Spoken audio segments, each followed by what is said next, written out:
the only reporter in Pittsburgh currently not camped outside of Jordan Addison's dorm, and that is Neal Coolong. Sir, welcome. Yes, indeed. Thank you for having me.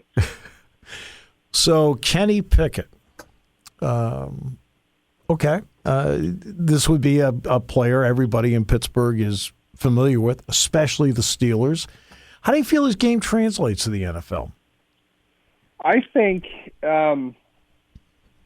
this is the way that I would describe Pickett, and some might accuse me of being a little bit too rose-colored with this, but what I see in him is the type of guy that the sum of his whole is greater than the sum of his parts. Mm-hmm. He's not going to have the strongest arm. He's not the best athlete. He doesn't have the greatest field vision, but I see a player who's good at all of those things, and the combined strength that he brings because he doesn't really have glaring deficiencies to his game makes him better. His floor is pretty high. Mm-hmm. I see him he's the type of quarterback, he can go out there in week one. Not that that's their plan or what they're looking to do, but he could go out there in week one and not screw up. He's good enough. He's gutsy enough. I think he plays with a certain amount of swagger that he's going to make his team competitive. And you see the players around him, the way they respond to him, the performances that he put up in Pitt's bigger games this season, mm-hmm. The jump that he made from one year to the next. These are all things you don't really measure in the same way. Now, again, you could put him up against a lot of guys in the NFL, and Pickett doesn't have that level of arm strength. He's not somebody that unlocks every inch of the field like a Justin Herbert, for example. But right. When you put all of it together for him, I think you have a pretty solid all-around player that it's going to sneak up on you a little bit. I like the total package that he brings. I like his all-around game. I don't think his floor is all that bad. He's not the type of player that you're worried about having a horrendous game week in and week out. It's not going to be a huge high-level game, I think, all the time, although he is capable of doing that. Mm-hmm. I love his leadership. I love his character. He's a football guy. He's a guy that you can bet on to show up and play at a good level. And I think that's a lot of what Pittsburgh would be attracted to. I think that's what they really wanted in the next Ben Roethlisberger, so to speak. They like those heady leadership kinds of guys. And while Pickett, again, he doesn't have the greatest physical tools, there are a lot of things to like about him physically. When you add it into the intangible things, your locker room presence, your on-field demeanor, those kinds of things, I think he's a winner. And I think they're going to do pretty well with him. You know, what's interesting, Neal, is that Mason Rudolph is there. Obviously, Mitch Trubisky is there.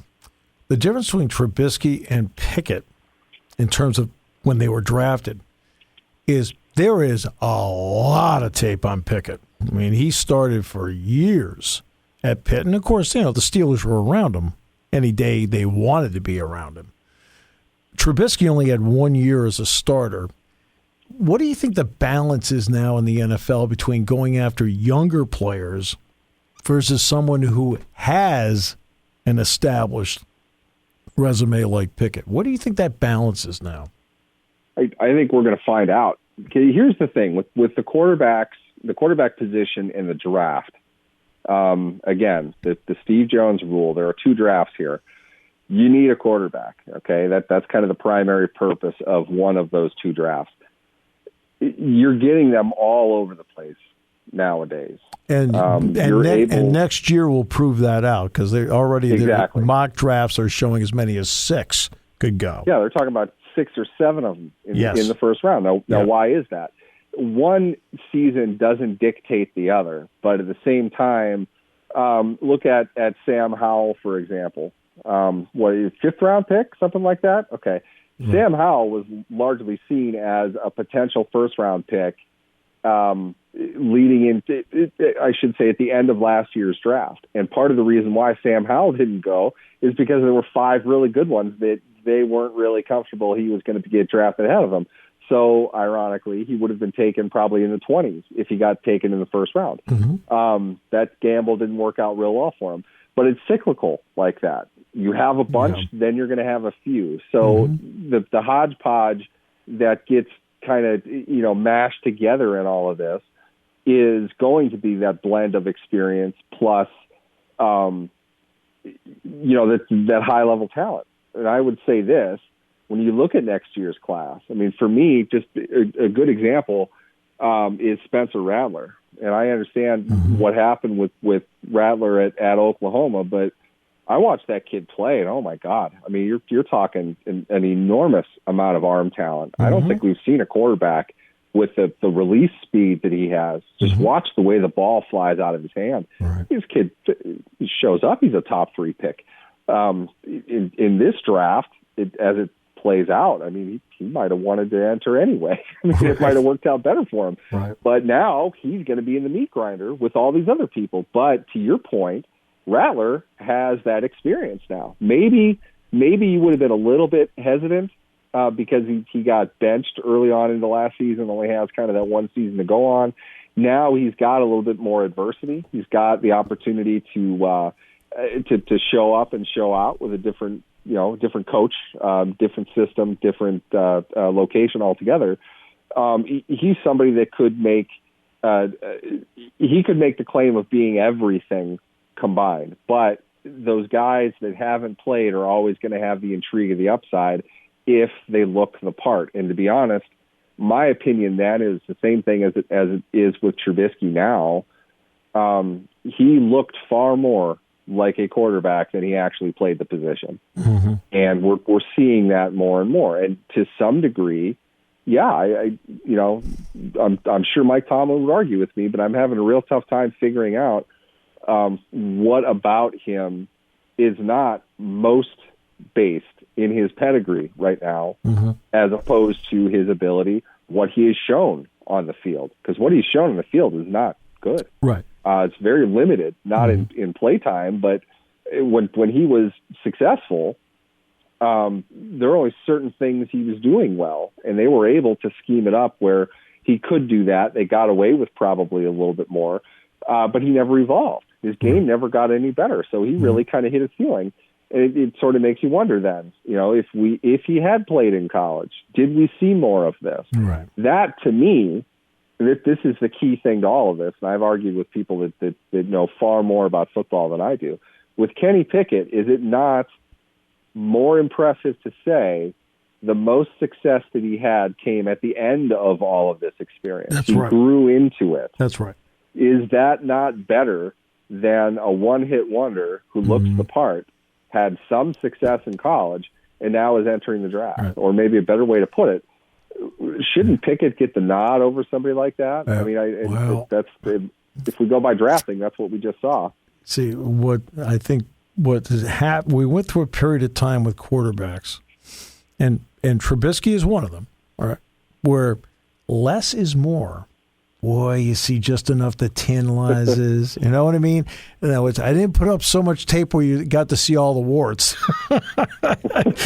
right. And we went through that period with some guys, and we'll see. It's going to be interesting to see as time goes whether that continues to be the trend or whether guys like Pickett who stay a little bit longer, whether that's the trend. We'll have to find out. Now, I got to ask you about Pickens. This one of the single most intriguing picks to me of the entire draft was Pickens. There is no doubt to me, Neal, on the talent scale, he has got talent. And then there's a long list of other items. And he's not going exactly to what I would refer to the most mature wide receiver room in the NFL, which doesn't help him with the other items. Your thoughts? My thought immediately was I'll share this with you just because I don't know I'm immature like this, but when I saw that Chase Claypool was announcing the Steelers' second pick, the second round started, and the thought is for me immediately, like everything that we talked about leading up to this.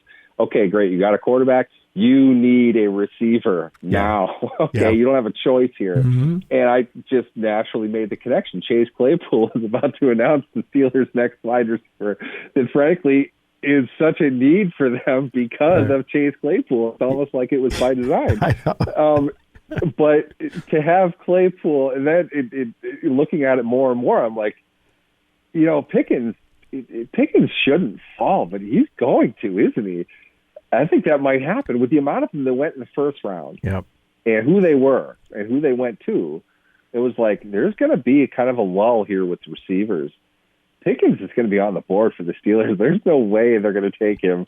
And then on top of that, Claypool is not going to be the one to announce it. This is going to set things off on an awkward note. And that room doesn't need any awkwardness now. You've got the one guy who's blocking everybody under the sun on social media. Yeah. I can only think it might have something to do with his contract. I'm not sure. He won't tell you that, and I'm sure he just blocked me again for suggesting it. That is normally what happens. Yeah. Claypool is doing whatever, celebrating after third down catches with the clock running and 2-minute drill. Yeah. Adding Pickens to that, oh boy, this has all kinds of the wrong potential about it, but at the same time, that kid, he is unbelievably talented. He is really talented. Again, I will do not even for a second want to take away from talent. I just don't. But I'm sure the Steelers had the exact same conversation, and it was just like, he's got this, he's got that, he's got the other thing. But wow, this kid can play. Okay, draft him. We'll figure it out. My thought, honestly, was, okay, they've got a little bit of money. There's still some room here. They still have a hole. This was before they drafted another receiver, which you might recall I suggested they needed to do because they needed a slot receiver. Right. Pickens wasn't going to play that. So my thought was, go get an alpha in free agency, overpay him, with the idea of being, you need to keep these kids in charge. And I hate to say this, but my first thought was Jarvis Landry. You've got the money. He's been around for it. I don't think he's worth $10 million, but you can afford $10 million, and that's probably going to be enough to bring him in. They need a dude that's been around. Yes. They need a guy that they can count on. Maybe Landry is the right pick for that. Somebody that I've criticized in this segment before, but they need a leader in that group. Yes. It's nothing to do with their talent. I'm not saying that they're all going to come in and run roughshod, but Pickens could use a little bit of a mentor, I think. To be fair, he wasn't in college all that long. He didn't get to play all that much. He was hurt. That's right. You're into a fight with a guy in the field. All right, that happens. It's not smart, but that's one of those things that really you should kind of learn from right away. It happens once. It doesn't usually happen again. You can figure out the rest of it, but there's a lot of talent there now. Austin is a great receiver in his own right. Somebody that victim of size. He's a bigger player. He's a top 50 guy. The film that he put down. Johnson, I like Johnson. He's a good player. I'm not suggesting he's not a leader, but you're setting a new standard within that group now. I think it might be a good idea for them to bring in a veteran with the unspoken, public unspoken, I should say, idea that he's going to be sort of the shot caller of the group. You've got to keep him in line, help them out, mentor them, make sure that they can adjust to being professionals. Too many contracts, too many young guys coming in. It's split down the middle right now, not even counting Miles Boykin, who's also in a contract year. So that's a volatile group. I'm not sure if that's the best idea without that kind of veteran North Star there to try to keep people in line. Right. So overall, how do you think the Steelers did with this thing? I liked it. I see pretty clearly what they're doing. DeMarvin Leal, I think, is he's a great fit for what the Steelers have been doing defensively. I like the skill set that he has. It's very specific. I don't think that he is a 3-down player for him, but I do think he is somebody who can come in and terrorize inside on passing downs. Yeah. He has a really unique build. He's really, really thin for a defensive tackle, and he's probably too big for a defensive end. You can move him in and around different spots. You can use him situationally. I think that's a great addition to a defensive line that they've added players to. They're looking to probably get a little bit deeper, a little bit more effective than they were last year. I mean, they kept I forgot his name off the top of Montrevious Adams. Yeah. They kept him. You're expecting to get Tyson Lulu back. Hopefully you have Stephon Tuitt back, but Isaiah Loudermilk I thought played really well for a rookie in limited opportunities last year. Cam Hayward is still there. I think they found depth along that line, and Neal can be used as kind of a situational type of player. Austin, like I said, the receiver they took in the 4th round, that kid can play. He's good inside and out. I think he's somebody that can develop into a lot. They can use for a lot of different things. Gives them good versatility at a dire position of need. They restocked a receiver room that was empty by and large, and I think they got a lot better. I think the 2 that they picked are within a year better than the 2 that they lost. So I think there's a lot of value that they brought in. It was a solid draft for 20 overall. That as you would imagine, the grade of that class is going to come down to whether or not Kenny Pickett is worth better than average ranking among NFL quarterbacks. If he can get to that point, it's a great draft. Any draft that has a quarterback that can play well for you is a great draft. Right. So I think it comes down to that. I don't think that Pickett's going to be their day one starter, but I think he can come in and trade some blows right away. I think he can show that he belongs out on that field. I think he's going to get better in the time that they'll have, but I would expect him at the latest to be their year 2 starter, which really means now Trubisky's on a 1-year contract the same way that the Mason Rudolph is. And that's, I think, the direction the team needed to go. I always enjoyed talking to you. So great to have you with us. Look forward to next week as well. Thanks so much, Neal. Definitely. Thanks for having me.